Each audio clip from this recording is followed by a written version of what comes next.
Salut, c'est Jeff, atelier du week-end, donc cinquième vidéo. Et là, en fait, je vais mettre en place un petit peu comme j'ai fait pour la Dragon Touch, un retour sur l'unboxing que j'ai fait. Et là, je vais revenir sur le Warfarer, ma première vidéo, où je vous donnais voilà, une ouverture, voilà à quoi ça ressemblait, hein, tout bêtement.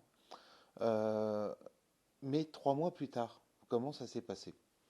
Donc, le boîtier, c'est pas le plus évident à monter. C'est pas le pire à monter, hein.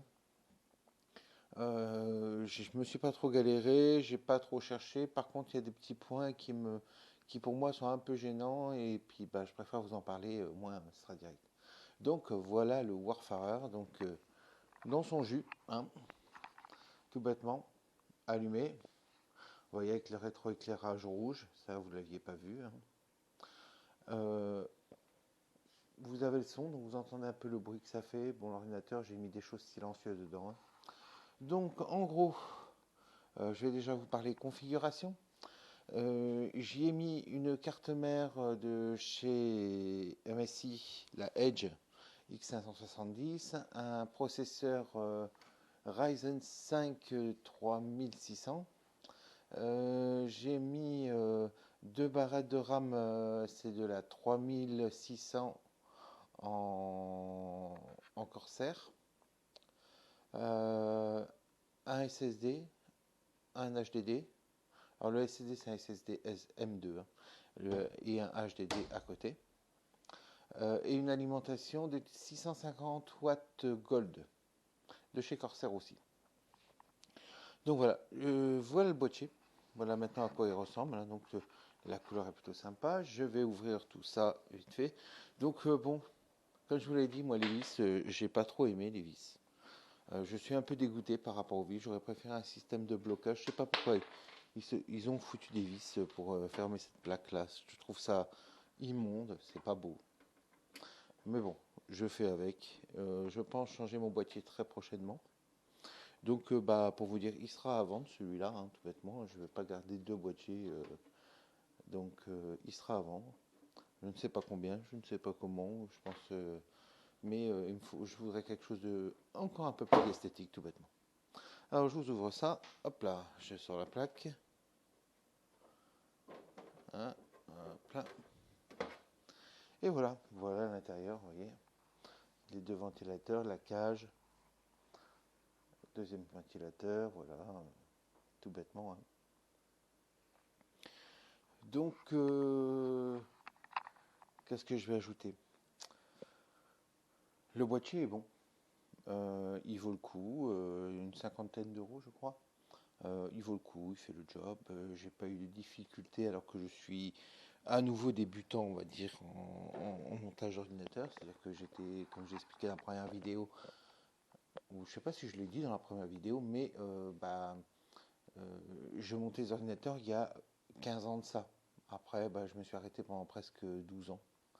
Et bah, là, je m'y suis remis, et puis bah, les normes n'ont pas trop changé. Parce qu'avant, les alimentations étaient en haut, maintenant elles sont en bas.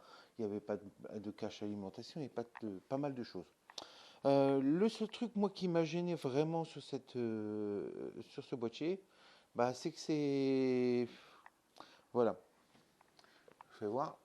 Là-haut, vous voyez, pour alimenter le ventilateur du CPU, il faut envoyer un câble là-haut. Et bah, j'aurais bien aimé qu'en fait, il y ait un trou qui soit prévu.